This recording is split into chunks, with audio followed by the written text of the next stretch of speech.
Assalamualaikum mbokki askan wi man la sen editor Yusuf Taylor of Askan Wi Media tey ñëwa yeen waxtaana yeen on this platform on YouTube and on Facebook and of course dina nekk tamit on West Coast Radio with the Straight Talk Show. This is the Straight Talk Show tey den ñëw pour waxtaana yeen am waxtaan bu interesting waxtaan bu am solo ak PASTEF Gambia coordinator Mr. Ebrima Cham moom leen am fii tey today is the first proper interview bun am of the year of 2025 one-on-one interview, the first one-on-one interview bun am te den ko am ak Mr. Ebrima Cham. Mr. Ebrima Cham, he is the coordinator of PASTEF Gambia. PASTEF Gambia dafa nekk a organization boo xam ne is newly formed last year 2024 leen established ñu nekk organisation boo xam ne oote neen woon a press conference def neen cover neen woon seen press conference and when we covered their press conference it was very interesting. We had a lot of feedback on the social media. So, you know, let's bring them because they also requested for us to have an engagement with them since they are newly established. Mane, let me bring them on Straight Talk. Let me come and have a conversation with them so that we can discuss about national issues. We will bring you, the audience, into this conversation. All you have to do is simply share this video, simply comment if you have a question for PASTEF Gambia, the coordinator who is here with me, Mr. Ebrima Cham. If you have any questions which you feel you want them to answer, you want him to answer, this platform we will try and bring your questions in so that he can also respond to them. But without further ado, I want to bring in our guest and then welcome him to this show, to the Straight Talk Show, to the first Straight Talk Show of 2025. Welcome to the show, Mr. Ebrima Cham. Thank you, Mr. Taylor. Thank you so much. That's good. And how are you doing today? Alhamdulillah, we are doing good. Please, we feel free. We speak in English. We can speak in Wolof. I know you're also comfortable in Wolof as Gambians, so that you know people can also hear us. English bi rek. Du dee mën a dem. Waaw, because Gambian yi tamit xam nga du ñëpp a dégg English. Waaw. Okay. So welcome dalal nen la si programme bi dalal nen la si show bi yow yaa nekk sun first guest of 2025 mashallah jërëjëf te kontaan nen trop tey pour am la mashallah first of all xam naa dinañ dugga si mbiri PASTEF because loolu moo tax ñu indi la fi ñu bari ñoo xam ne xëy na musun laa dégga xëy na musun laa gis xëy na xamun kan mooy Ebrima Cham dina baax pour ñu xam kan mooy Ebrima Cham ba pare ban lan mooy PASTEF Gambia xam naa ñu bari tamit duñ réer ne PASTEF tamit am na PASTEF Sénégal waaw te even though feeñal nen la si sun platform already Askan Wi Gambia si sun YouTube page feeñal nen la foofu noonu of course si sun Facebook bi share nen fa waaye xam naa dina am ñeena ñoo xam ne dinañ ne man musuma dégga PASTEF Gambia kan mooy Mr. Ebrima Cham, the coordinator of PASTEF Gambia. Ak lan mooy PASTEF Gambia. Pour nit yi ñu mën a xam. Masha Allah. Jërëjëf. Alhamdulillah ñu ngi sant Yàlla bu baax di wax ne ñu ngi nuyu askan bi suñu waxee askan bi ñu ci jiital réewi Gambia ñu ci biir ak ñu ci biti waaye tamit di nuyu the friends of the Gambia di wax ne am nañ mbégte bu baax comme noo ko waxee ñu nekk di force gars yi nga xam ne tey ñoom ngeen njëkk a interview si year bi muy 2025 loolu ñu ngi ci am sant Yàlla bu baax di wax ne comme noo ko waxee rek ñun la Ebrima Cham di doomi réew mi di national coordinator of PASTEF PASTEF Gambia the wording of PASTEF lolo acronym la. But the real name for PASTEF Gambia is Patriotic Alliance for System Transformation, Emancipation through Functionalism. Nga gis ne lolu so xolé di nga yegne there are elements of patriotism and nationalism, and also a system change through the transformative agenda. See, means we have through the functionalism approach. It's very important when we say functionalism. The word functionalism is depict from how the body of the human being functions, because the body of the human beings, if any of the organs fail, the whole body will feel it. So therefore, we feel like we should operate the same as that of the body system, where all the organs in PASTEF must be coordinated to work together harmoniously. Where any of the one organ fail to function, like the whole of lot of PASTEF will definitely be affected. And likewise, that is what we also want the nation of the Gambia to operate as a nation, which will be inclusive. Nobody will be left behind. So this is the wording of PASTEF. We are glad to say there is a similarity of the same acronym with PASTEF of Senegal. And that inspiration yes, we have the inspiration. You know, in politics, or when it comes to nationalism or patriotism of anything of sort, that's supposed to bring people together. And for correct, I'm an idol. Somebody that you feel you can aspire to. Nga xamne war nga gis ne dal ki amna fu jaar ba exi fi. So lolu comme mën na fa jaar ba exi rek man tam war na fa mëna jaar. So in this regard ñu xol ñun we are young generations. Bokk na ci suñ advocacy moy ñu gis ne the young generation take nañ the mantle of the leadership. Take nañ the initiative, the bold initiative pour ñu yek ne they have to contribute to their quota towards their national development, particularly in the political aspect. Because so we Gambian, many youths then feel reluctant to be part of the process because there is no hope. In a day, just our neighbor in Senegal, these are young, how to call it, young generations. Nga xamne tay ñun suñ xolé suñ age difference suñ leen magu ñom du ñu mag légui ñu xol di generation bu nga xamne ñom fuñ starté just within a short time rek am nañ an arrival to a destination. You know, wow, if these people can do this, why not we tell them we can do it? So we design the wording, which is different from same wording, but the acronym will be the same, so that this is an approach to share the common values, because we feel Senegal and Gambia, they are one people. Benale. So tey ñun liñ fi gis moo amut kenn fii si Gambie bi tey koo gis mu nekk si mbiri politique bii nii te fekk nekkul daf ko roy. Even outside, all the political ideologies that is existing, those who have ideological politics in the Gambia here, they must have take it outside somewhere, either be socialism or any other ideology. So socialism, in fact, so what is socialism lolu tamit because am na kenn ko wax ne ba pare gis naa ne system change tamit bokk na ci seen acronym. Yes. One of my colleagues nekk dinaa jaar si digga Kek Sane waxoon na ne social naka system change ku ko fi wax rek war ngaa jox Halifa Sallah credit of course for this. Of course. Ba pare tamit ndax foofu tamit am ngeen for any sort of inspiration. Of course. Jël ngeen for inspiration from, because socialism tamit bokk na si turi PDOIS, People's Democratic Organization of Independence and Socialism.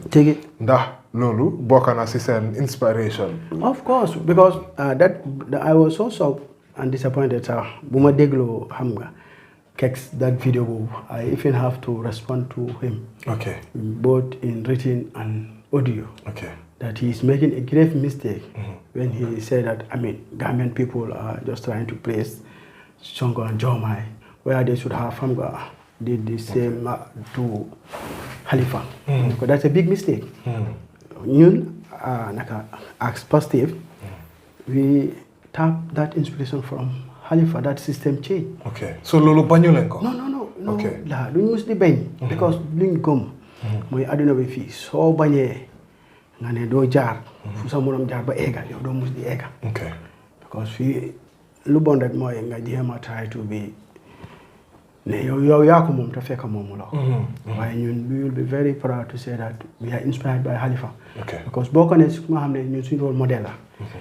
Ba xamné tay ñun Halifa jël nañ ko fi yobu ko ba Sénégal.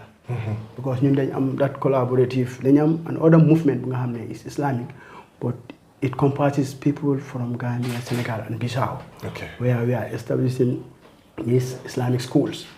So that collaboration approach dañ ko am because we believe in the Pan-Africanism approach and the promotion of the cohesion for the integration of the sub-region. So loolu moo tax bu suñ counterpart nekkee foofu ñu am programme of political nature of sort. Dina leen isil a Gambian politician ku nga xam ne si ñëwee fii di ngeen kontaan. So people like us ñun ñoo champion loolu because xam nañ ne Halifa will make us proud. ñu yóbbu ko Sénégal. bu mu paree bu mu defee speech bi those people are copying his numbers. So man kekk sax da nga fàtte ne yóbbu woon nañ sa waay Sénégal ba those people da ko dem copy. Ba pare ñu amaat the same programme in the Gambia at the age 22. ñu invited Halifa. When most of those Senegalese also attended the program because most Islamic forum bobu nonu is multinational. Okay. So guys, this ne dal Gambia they have somebody like this. Yes. So ñu gis ne ñun am na something lu nga xam ne mën nañ ko copy si how to call it from Halifa. While we feel like ne am na leneen lu ñu mën a copy from outside because comme nu ma ko waxee tey dëgg la they have all the best agenda.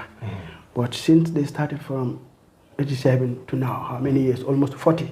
But looking these people also, when we started, within just 10 years, they reach to a destination.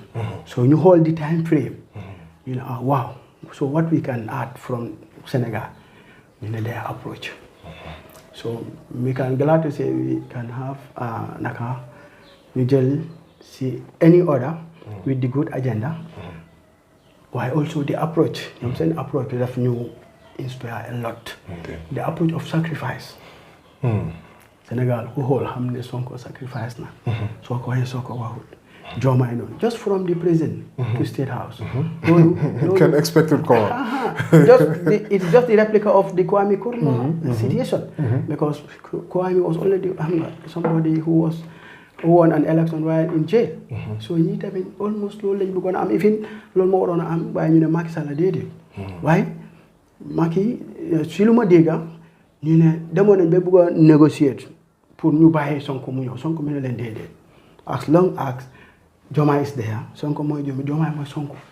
ñu hold that perspective because ñun in PASTEF gomuñ the system of that personal approach. For us, we have what we call the conceptual national framework. We believe in system based. For us, we are at an advocacy level. Advocate the Gambian for the system transformation. A transformative one. You know, we can say system change, but what kind of change? A change of transformative. A transformative approach. Because you cannot say you are going to change completely in a different scenario.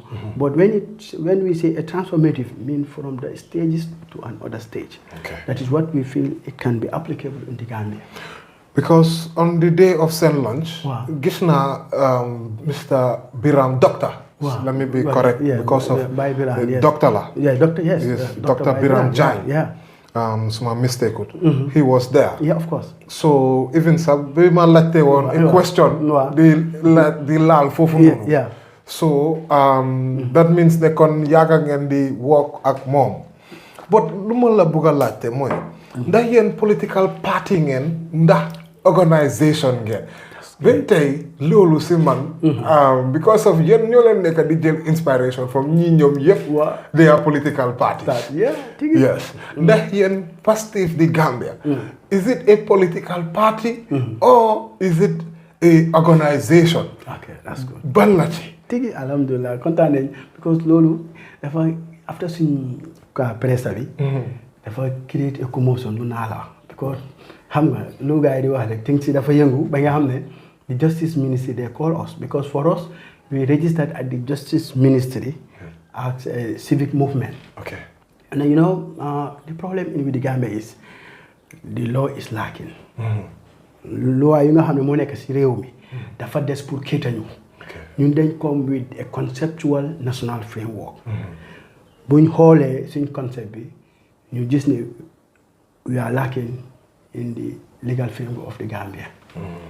Because ñun ñëwuñ pour promote a one man personal agenda.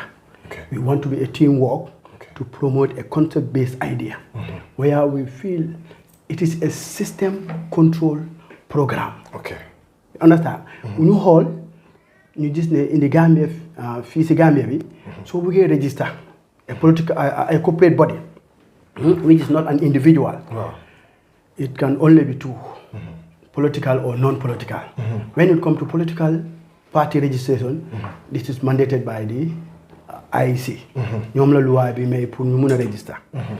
waaye ñu gis ne ñun bugaaguñ egg to that level. Because that is a political participation. Okay. For us, we want to. So parewulen pour run for office in positions on that. As at by that time. Okay. Not what about now? Stages lañ waaw luñ bëgg a mooy.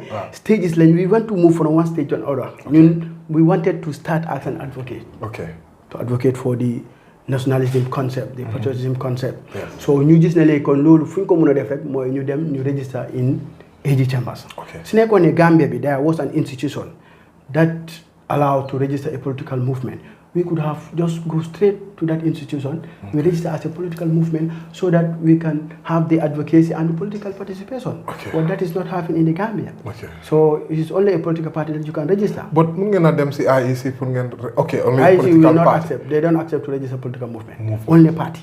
And this is where it is sorted in the Gambia. I see. So li ñun PASTEF affect nañu so ñu ko bolé ci suñu legal framework bi pour ëllëg ñu gis ne dañ ko wara change because there need to be a political how to call it movement registration so that you can advocate for political advocacy because justice bu ñu ooyee dañuy wax ne bu ñu xoolee seen presse bi there are other journalists ñu nga xam ne ñoom dañ leen label as a political movement ñu ne ñun wax nañ ko outright ni at this moment we are not a political movement we are a civic political movement but despite the civic political movement dañ gëm ne law bi permit nañu ñu advocate for political orientation because among the act bu ñu guarantee bu ñu register as a civic movement there is a clause that allow you to advocate for patriotism and nationalism. So this nationalism and patriotism, how can you advocate without the political element? There is a thin line. So this is where we are having conflict with the Justice Ministry. They even went further to write a warning letter and a subsequent to how to call it, to a legal action. So we say, wow. So now what we did is we wrote a letter to the register from the Justice, and now we decided to move as a political movement. That's where we are in the process, but it is not yet finalized because they are yet to respond.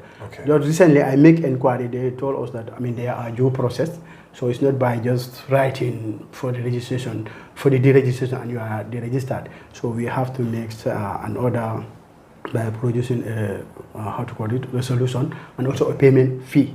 That we are not told until recently when I went to the office and asked why the delay of the approval for the deregistration. So when they told us this, then we decided. Then I came back to my people. Let's try to formalize. Now we decided to deregister because of the conflict we are having. In fact, those people they were trying to convince us and say, no, you can keep moving, but what we want is not try to go to the side of the political orientation, which we cannot understand. Because for us, we have an element of orientation. And the Constitution guarantees every,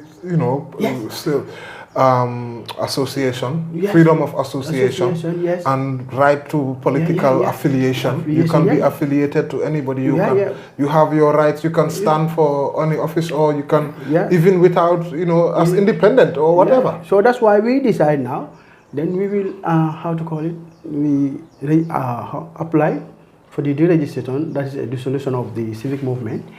But we say for the meantime, we will also create another political wing of PASTEF, where it will be headed by an interim leader. Because in the Gambian political system, the constitutional law guarantees two types of partisan politics here, an independent candidate. Yes. So it is the independent candidate where you can say you have a team of people that are working with you, so a sort of a political movement now. Yes, yes. So that's where we are now. So we have the civic movement aside, which is on the verge of being, I mean, the register actually applied, waiting for the approval. But now we establish the political movement wing, which is the independent candidacy, which we don't even wanted to start now. As I said, we don't want to go for this individualism, because what we realize in the Gambia is most of the political entities. So are you going to end up going by and use that to just for a means then? No, we are, the PASTEF is dynamic. Okay.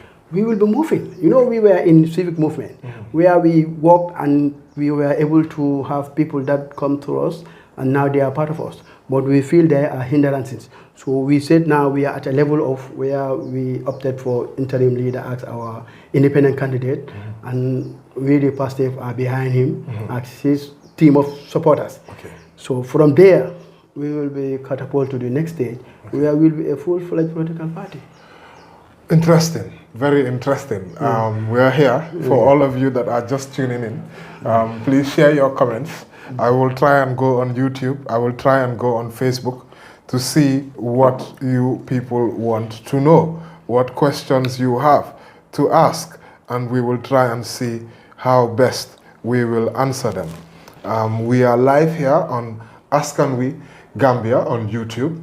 We are also live on Askanwi on Facebook, and we will be going on, of course, we will also be going on the West Coast Radio, the Straight Talk Show. This is the Straight Talk Show.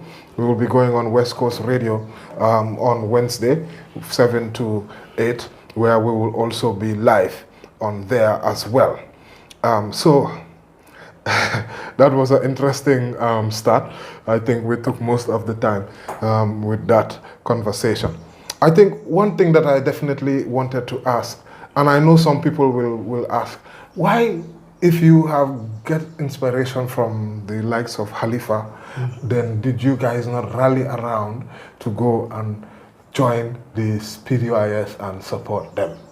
Yes, I'm sure some people would have that. Maybe that's where the angle that Kex is coming from. Okay. Yes. We are just starting. For us, we said our process is a pyramid-like process, where at the base angle we be at the different, at the base level we can be at the different angles, but as we are ascending to the pyramids of nationalism, patriotism, we might meet at the apex point. So we are not running away that one day we might meet Khalifa together, or any other. Because Khalifa has said that he is no longer in active politics, so he's most likely not going to contest again because, of what he has said. Yeah. So I'm envisaging that PDIS will eventually put forward their own candidate, which cannot be Khalifa, because he has said that he is no longer going to be in active politics per se. Okay. Although we have just seen he just had a press conference as the leader of PDIS and all of that. So, but I'm sure people will still be having that question in the back of their mind. And another question which many are obviously asking is the Senegalese dimension, because the names are so familiar. And of course you admit to draw inspiration from them. Just to draw one of the words is Dom Soko Ame, Nanko today.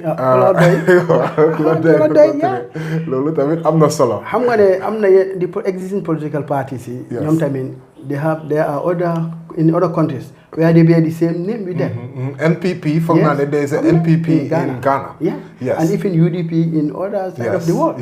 And even in this country, I think there was the UP, United Party. And the only word difference, their difference is the United Democratic Party. GMC, there was Gambia Moral Congress. Yeah. Yes. I mean Gambia Muslim Congress. Yes, Gambia Muslim Congress. Yeah, it's the same acronym. Yeah, it's the same acronym. Yes, and even I once asked my Fati about this. He was not very happy. When I asked him about that, whether that they are whether there are similarities or if he's trying to copy them. But in the Gambia instance, there are some people who are concerned that is this PASTEF of Senegal trying to have a party here in Gambia that they will come and take over the leadership of Gambia. So some people are certainly looking at that and concerned that what's happening here? Is it that Senegal want to come and take over Gambia in a using political vehicle? Can you respond to that? And please feel English. More comfortable, right? Because of our essential. That NPP of Ghana cannot come, and that NPP of Ghana is the ruling party. If he cannot come to overtake this country of ours, Senegal cannot do. I'm going to understand. I'm for understand the world of today with the international laws that is governing all sovereign laws. The sovereignty of all nations should be respected. Of course. And even a nation small act, my house, the American acts, big act, it is cannot come and say it will going to take it. So leader in more finega. Nekone dañ am sa that relationship ak Sonko. Déedéet xam nga lii admiration xam nga accept the fact ne kii jaar na fi man tam ma jaar fa te yow xam nga ne you have a unique approach because ñun dañu wax ne ñoom Sonko we have some sort of different approach because for them it was a factual base where an individual was champion.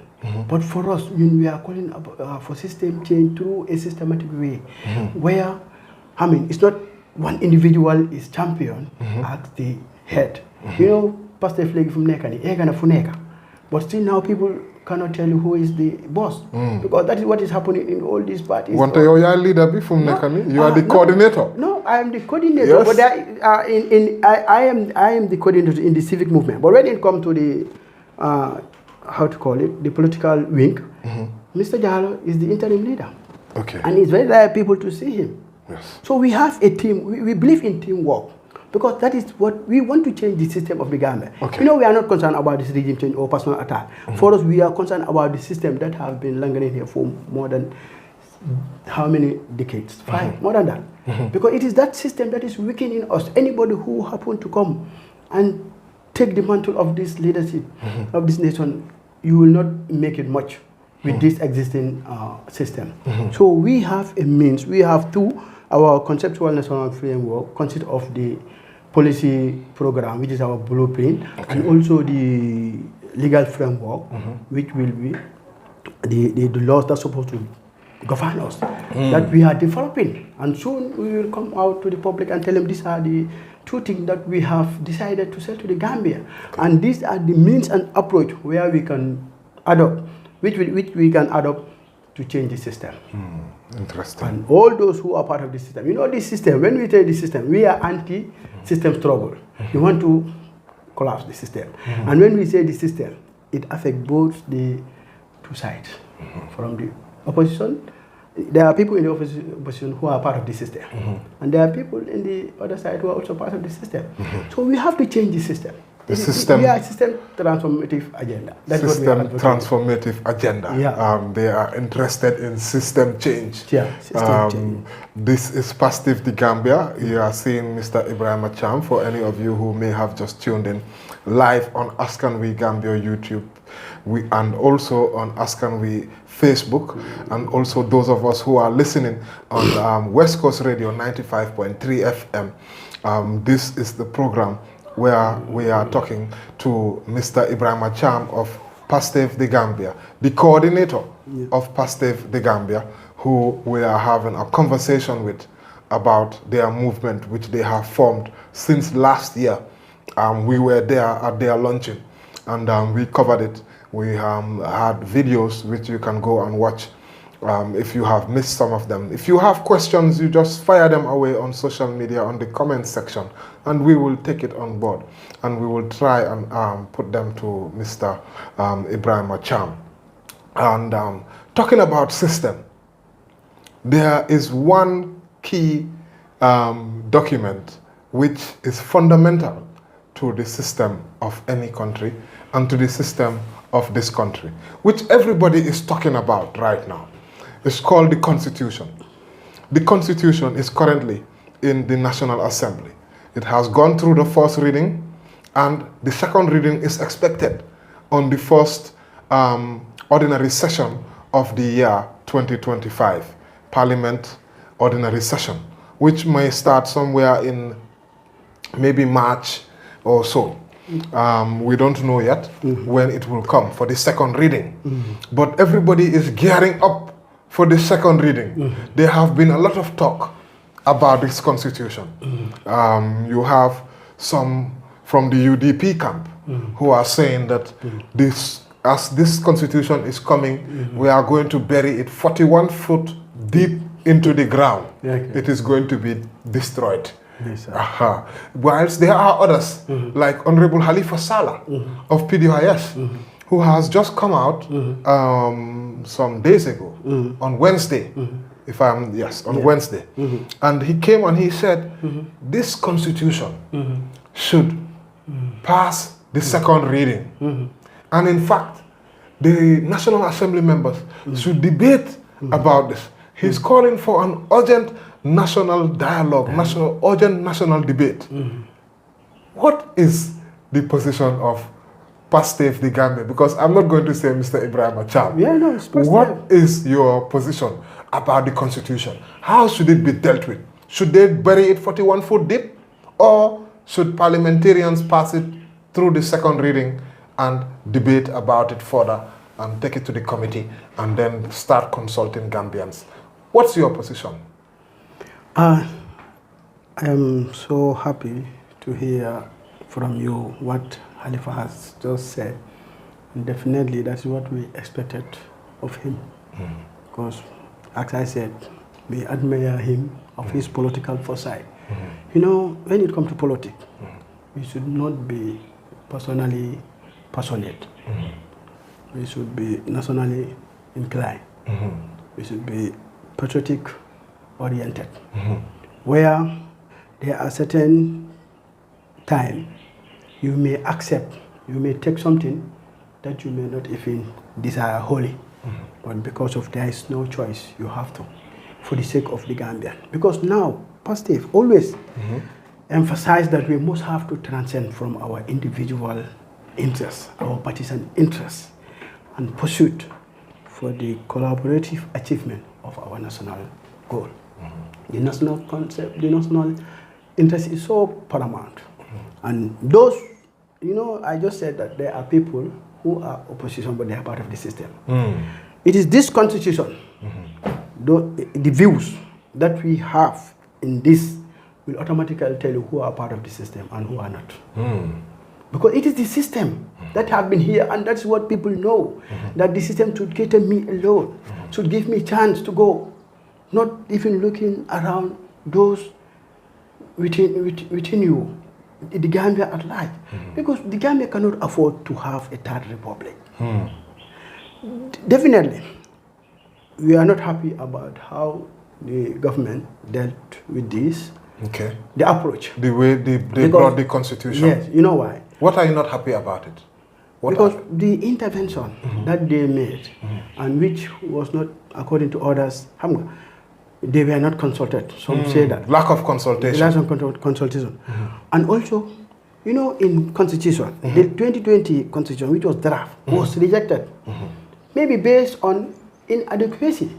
Now, something which was not adequate, how can you subtract, remove something from it, which was not even enough? Because I believe all those who voted against have the reason, which I respect because of democracy, but it's because of insufficiency, because a constitution cannot be enough. Even the best constitution in the world cannot be enough. So now something which is not enough, why should you remove clauses that should give more accountability, clauses that should ensure our children go to school, clauses that many clauses that give more accountability. Huh? Why should we remove all?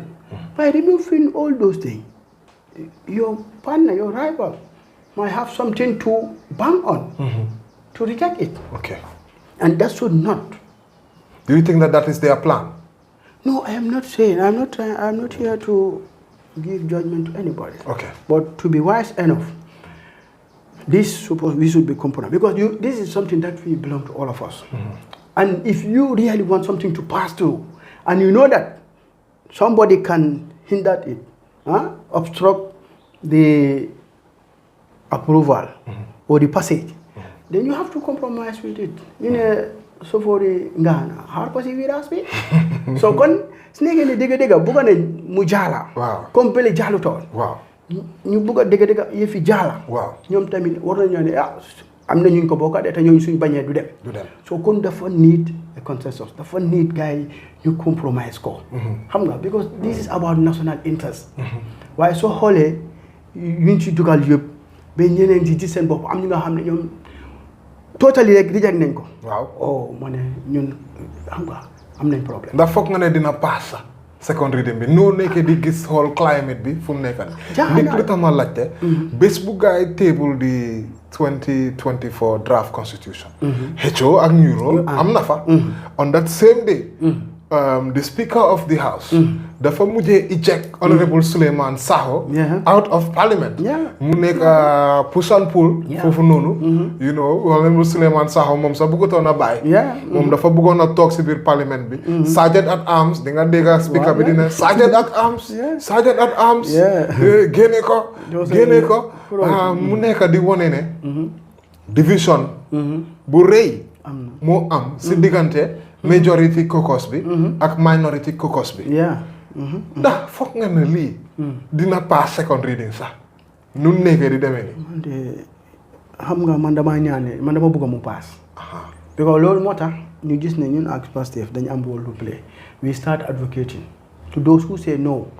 ñun ñu ngi leen a try pour seet because ñu ngi seen suñ idea suñ gis-gis ne let them allow it to pass because xam nga lu tax. Democratic is a process where you need to go from one state to another. This draft constitution, there is a very important element. We have the existing one, which is the term limit. Okay. And also the 50 plus. These two, what you borrow in that guy, learn for sorting, you accept.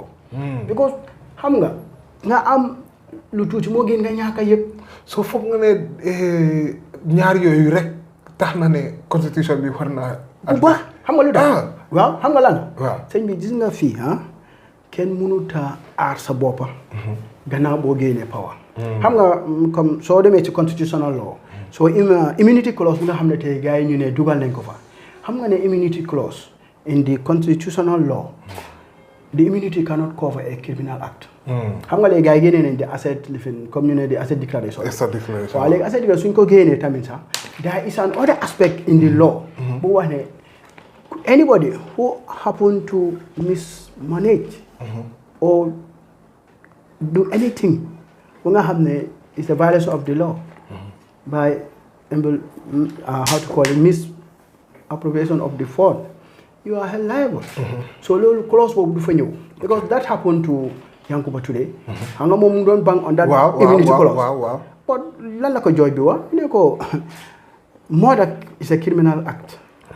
It cannot be covered by any immunity. So da ngaa gis ne yuñ fa immunity yu ñu wax ne yow amul fa benn njëriñ. Because ëllëg kuñ found wanted. There is another clause in the law which say that we have to deal with you. Okay. So kon ñu bàyyi mu jaala ñu am a demo xam nga because simple majority no it's not a democratic norms and value because the minority will be the leader. That happened during the election with Yaya Jammeh because the coalition won but they won with the least vote because those who didn't vote for them were more than them and that is not a democracy. Democracy says how to call it? The majority carried the vote. So, gars yi dañu war a jaala dañu war a bàyyi mu jaala. ba pare tamit sax comme ni ko suñ honorable waxee Sala. Laws are made by the lawmakers, not the executive. Executive ñoom lii proposal rek la. so ñu nga xam ne tey ñooy di lawmakers yi ñoom bala ñuy wax ne outright nga yéene da nga koo reject. ok da ngeen war a am debate foofu noonu. ngeen try ñoom tamit ñu go to a consensus nga xam ne dañuy gis ne affaire si pass na am na yuñ dugal am na yuñ xam nga nangu because xam nga two camps la xëy na kii mi la duñ nangu yëpp waaye ngeen def half and half ba ngeen agree to a time because yeneen laws yi nga xam ne ñu ko dee pass si house bi it is prepared by the executive or agent from the executive then after ñoo yóbbu ko si house bi si lañ ko scrutinize soo ko approve loolu moo xew suñ budget bi di nekku ne executive bi luñ table yóbbu dañ ko accept waaw so why not they do the same because ñoom lañ expect ñoom they are the lawmakers ñoom la the executive are not the lawmakers ñoom they are just making a proposal xam nga ñu ne kuy ñaan dafay fox waaye kuy maye mooy dëggal so ñe fële nag National Assembly ñoo am the legislative power pour ensure mbir mi lii moo war a def because they ought to know better they are the lawmakers so loolu la ok time mu ngee dem te dinañ bugg a indi other aspects yoo xam ne dinañ si waxtaan moo nekk of course the economy the budget bugga nañ see waxtaan ndik gis nañ ne Gambia fu mu nekk nii right now we are having a budget budget boo xam ne dafa later ñëw loolu nekkoon one of the problems not only that gis nañ ne this budget dem na ba $52 million billion jërëjëf thank you so much for correcting me billion ak billion dafa utee torop so $52 billion mu nekk xaalis bu bari suñ last budget bi agut bi level boobu noonu noo gisee ñun suñ économie bi right now Gambia noo gisee suñ budget bi suñ économie bi ndax budget boo xamee ne dina ekkati ñu nekk si suuf ndax wala budget boo xamee ne du nekkul pour askan bi noo ko gisee waaw xam nga tey ñun suñ Gambian economy soo xoolee si information from the expert like even the internet so ñu ngi laa wane tey Gambia suñ GDP growth bi tey at least nekk na in a moderate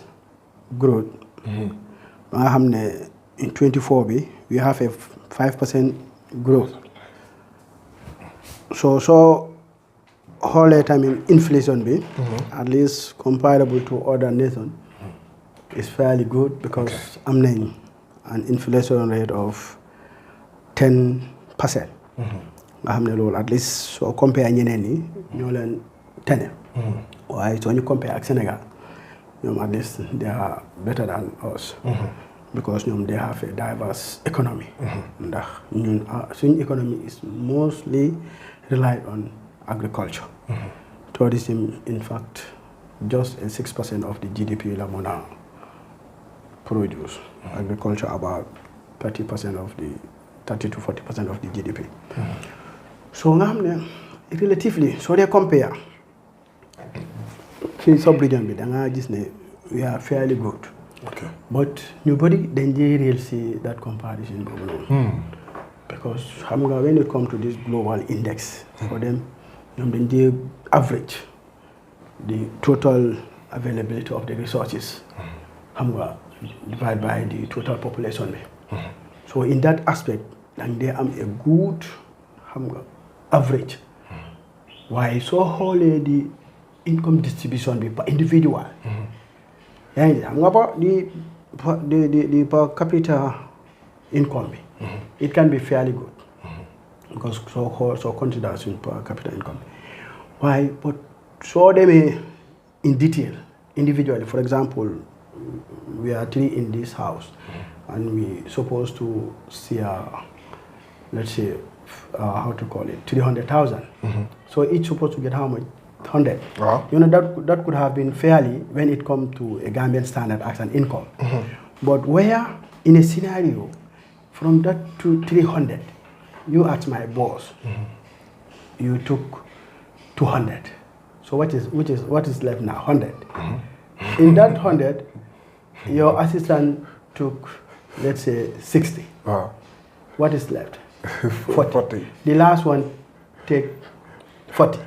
Can that last one be compared that he is having a good income distribution? No. This is where the problem.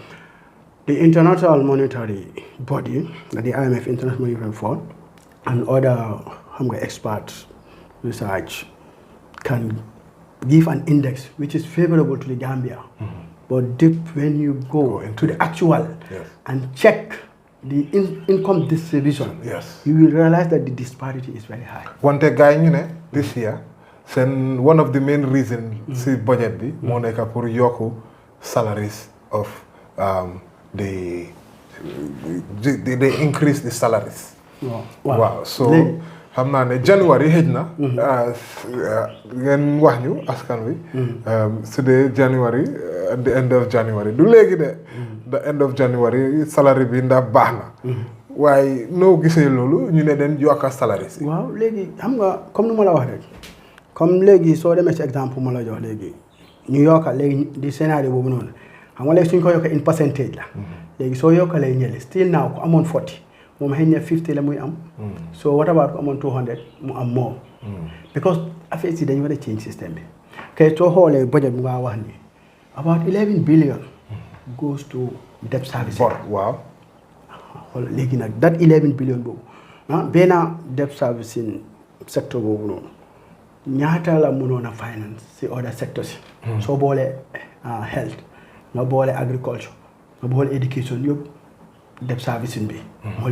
moo tax léegi yow with the whole lot of that 53 billion fu muy dugga bala moo exit the final consumer bi di Gambian bi mujj si boppam. fekk métti na. moo tax daf dee baax ñu venture more on productive based programmes yi nga xam ne askan bi dañ si gis seen bopp. xam nga Gambia tey toll na fu nga xam ne su lekk bi su baaxee tuuti rek dëkk bi xam nga price commodity bi su wàññee ko tuuti bu baax ba nit ñi mun ko afford rek du nekk problème. but if you have more luxuries yaa xam nga ñu bëri ñu ngi gis ne yëf yaa ngi seer wax dëgg yàlla dafa métti si ñoom. so that impact of the budget ñoom duñ ko gis. they will not see any positive impact on the budget ba pare ñu ngi dégg ne that big lot of money is already within the economy. so lii mooy beneen gis-gis bi nga xam ne moo si nekk. am na ñu nekk di raise concern man dama si dee binda. gis neen ne moto yi moom ñu ngi spend xaalis si moto yi.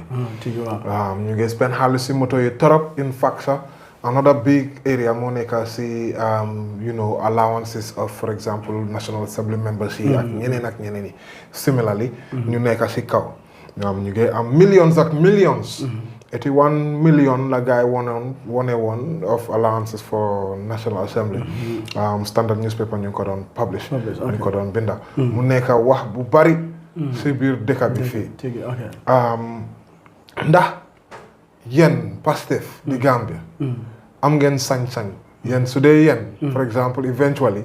am ngeen opportunity pour aaga bi foofu noonu. naka ngeen a def affaire si ba du nekk continuation situation bi nu mel.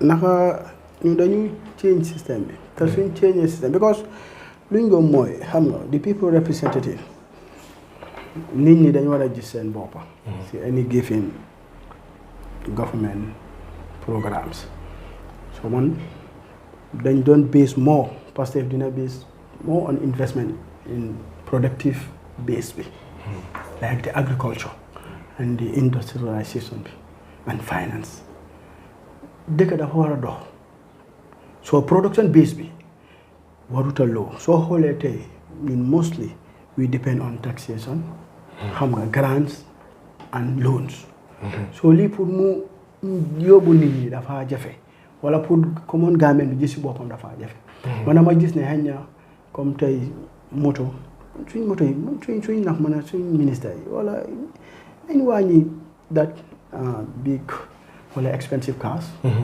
ñu plow back to the agriculture. Agriculture bi dafa dañ ko war a revamp.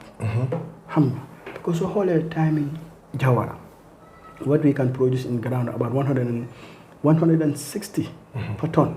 léegi soo ko compare we cannot even have naka quarter of it. This year ñu ne agriculture groundnut failed already. door nañ di ko wax. yeah gis nga waaw yeah it's failed naturally. groundnut bi dafa fail.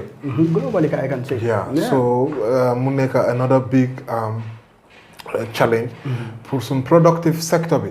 because soo nekkutee di produce soo nekkutee di. loolu mooy problème you need to produce. di nga léegi suñ produce woon su nekkoon we can attain the self-sufficiency programme food self-sufficiency da nga gis ne fu mu nekk ni problème bi du bëri. price high lifin bi high bi dafa reduce waaw why because of nekkuñ di venture on that production activity te soo produce doo mën a industrialize because the agro-based industry depend on the agricultural products. So moo tax tey ñun we should have make the best use of our river. Like in Sierra foofu rice production bi waroon na cater the Gambian people. Because am nga good water bu nga xam ne it can cater for it. So and foo ko ñu diversify the economy Gambian bi loolu la ñàkk Sénégal rek fu mu nekk nii we depend on them when it comes to this food stuff. Because ñoom ñu ngi diversify thank God with the boom of their oil and other stuff. But for us ñu nekkuñ di am loolu. So our green diamond is the agriculture. So we must ba pare tamit ñu improve ko ma nga xam ne the agro-based industry bi tamit dafa revamp. lii moo nekk mécanisme bi dañ ko war a put in place expenditure bi ñu xool xam nga naka lañ ko mën a distribuer fairly to the most needed sector bi man loolu laa gëm PASTEF Gambia loolu lañ gëm. jërëjëf fu mu nekk nii time baa nga ñëw dab am nañ just about 7 minutes wante tamit ñëpp ñu nekk di déglu yéen a ngi déglu the Straight Talk Show. Live on Askanwi Gambia YouTube page and also on Askanwi Facebook page. Today we have Mr. Ebrima Cham, the coordinator of PASTEF Gambia, who we are talking to. We've got just 7 more minutes to go to conclude this program. We are also live on West Coast Radio 95.3 FM on the Straight Talk Show as well. So Mr. Cham, yéen a ngi xaw a busy of course after ndax mun nañoo wax lan ngeen nekkoon di def PASTEF Gambia lan ngeen achieve so far si diggante depuis boo leen amee lunch because comme ma ne da ngeen lunch rek ngeen toog rek bàyyi affaire si di xool dëkk bi di dem nii waaw fu mu nekk nii kay tàngoot ñu ngi laa wax ne fu mu nekk nii suñ community outreach bi because as of now, we are mostly concerned for the advocacy and mobilization. Because so we get change system. We the Gambians, they are part of the system. The problem with this system is our mentality. That's why we decided to go to the people and talk to them. Young people, fun? All Gambians, why we can vote for Neka. Well, I want to hear fallen demangum because of how man that they get them across the whole Gambia syndicate space. Like for Neka ni, I'm friend by Gambia because I'm the regional representative. Wow. So you can kuneka for Neka yang falige. So nunge dem for Neka. Then business we need to do more. Because of why ñëw leen suma côté de gisuma leen fii de waaw ay yegg teguñ fi waaye soo demee ay kaani fi nga ñëw xam nga biir ka nga dëkk bi dafa yaatu soo xoolee ñun ñëpp ay ndaw lañ dañuy sacrifice da ngaa dem uti loo liggéey loo lekk ba pare nga soog a génnaat xam nga it's just something part time with you of course so lii la waaye ñu ngi si bu baax te nit ñi ñu accept ndax idéologie concept bu ñu leen ay jox that system based idea gars yi dañ ko jënda ndax dañ leen wax ne ñun gëmuñ ne dañu war a jël kenn nii rek ñu gëm ne kii moom rek moo mën a yóbbu Gambia système moo ko yóbbu waaye du individual so lii la ñu wax ak ñoom moo tax dañ dee soona wala yéen kan ngeen taxawal kan ñu leen ñun ñëpp kenn ku su nekk mun naa taxaw because we are all leaders because soo xoolee PASTEF tamit dafa constitute parties and other political movement. Wow. And those people are their own head. Yan parties no bokk si yan because of gis naa ne Dr. Ebrima Cham. Of course moom PDOIS la nekk. waaw xam nga ñun ñëwoon na si seen. moom xam nga ñun. ba pare Mr. Diallo. waaw moom. ANRDP. waaw ANRD sorry. yes ak. yan parti because of dina baax pour nit yi xam. waaw boobu mooy di registered party bu ci bokk. waaye am ñaar yooyu. non xam nga boobu rek la si registered party. waaw so am nga the Convergence for Unity and Peace movement. ok am na bu si nga xam ne bokk na si. ok am na yeneen political party leaders sax yi nga xam ne ñoom ñëwoon nañ but xëy na for one reason or the other ñu génn because of xam nga concept bi idée bi programme bi. bu ñuy jox Gambians because ñun dañu wax ne when you come to PASTEF you come not as a political party. We are saying people coalition. You come as your individual. We put the partisan because ñun dañ gëm ne partisan party bi daf ñu disturb a lot because nit ñi they put more interest on their partisan interest than the national interest. So suñ bëggee try to showcase those partisan interests conflict bi dafa nekk. But soo ñëwee as an individual moo tax nga gis kenn from an other party moom mu ñëw like Dr. Ebrima Cham nga still now moom fële because this is a movement. So if nekkoon party la sax ñu ne waaye xam nga léegi we are movement and alliance so moom mun naa ñëw as his individual. not the party person. not okay no yeah. okay so lii because of concept bi the nationalism concept bi daal moo ñëw matters so suñ bëggee ici partisan bi rek dafa so ak lanati ngeen defangum so far. as we said now we are developing our blueprint and also our legal framework, which we're going to present to the Gambia to tell them that this is the approach, the Gambia model that can change the system, which have been here for more than 50 years. And by changing the system, it can change everything, where we can have a new Gambia that will cater for all the interests of the Gambian people. Yeah. Thank you so much. Ngeen ñëw si end bi bëgg a jeexal programme bi di wax ne ñëpp ñu nekk di déglu yana ngi déglu di Askan Wi programme live here on Askan Wi Gambia YouTube page and also on Askan Wi Facebook. Dinañ nekk tamit on West Coast Radio. This is the Straight Talk Show. Our first guest of the year 2025. Di la bëgg a jox the last chance, the last word pour nga tëj programme bi sa last word boo am pour nit yi ñu nekk di déglu. Alhamdulillah ñu ngi wax suñ mbokki Gambien si especially the youth that let everybody come and embrace the concept of PASTEF, which is the conceptual national framework that constitutes the national policy program and the legal framework. It is a mechanism that can help to usher the Gambia a new transformative system that can cater the aspirants and needs of all the Gambians. Lu ñuy wax mooy Gambians yëpp ñu ngi leen a ne nañ ñëw ànd ak PASTEF ñu yëg ne dañu war a bokk si ñuy participer gis ne Gambia bi change na especially the youths ndax politics is everybody's business. soo waxee ne du ma si dugg tamit the dynamic bi ëllëg mën na laa affect so why not you come and try to nga def sa waala ndax tey yëf yi fu mu toll ndaw moo ko mun a yóbbu ndax they need more energy. Gambians bi working hours bi dafa tuuti te ñun si PASTEF suñ legal suñ policy programme day njëg ne dañ war a yokk di working hours in both dimension because moom mënuñu kéete ndax production level bi is low.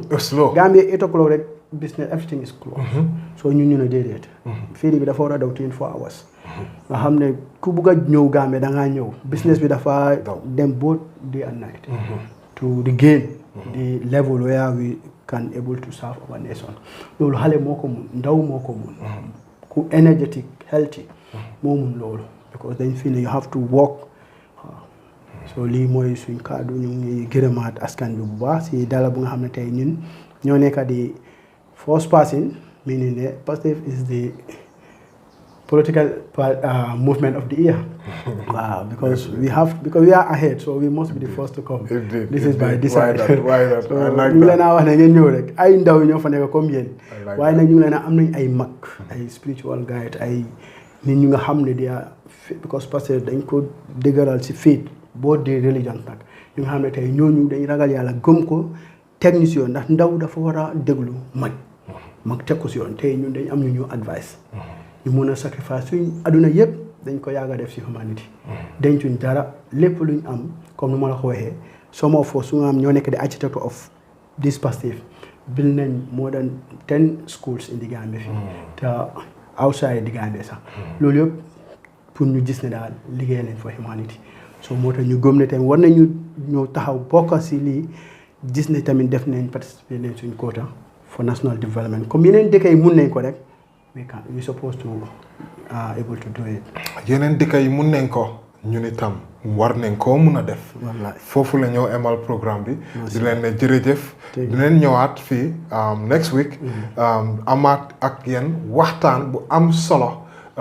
On the Straight Talk Show man la seen host Joseph Taylor aka Flex Dan di leen ne jërëjëf bu leen dem fen ngeen jàpp ko foofu ba mu dëgër kéek yéena ngeen déglu Straight Talk Show on West Coast Radio 95.3 FM and on Askan Wi YouTube and Facebook. Thank you. Thank you.